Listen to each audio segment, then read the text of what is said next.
So magandang hapon mga lods. So update lang ito mga lods sa pag-install sa aming ceiling mga idol. So ito po ang ganap po mga lods. Patapos na po dito sa Dirty Kitchen. Ito po dito po. Ito po yung pangalawang araw na gawa namin. Patapos na po mga lods. So ito naman pangalawa mga idol. Nag-install na po kami ng wall angle.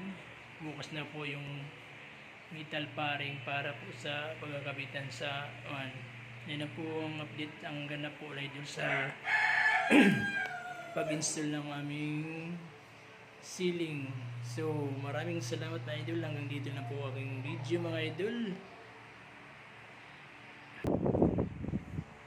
So maraming salamat mga idol sa inyong suporta mga idol. Sana po mag-subscribe po sa aking channel mga idol at mag-like.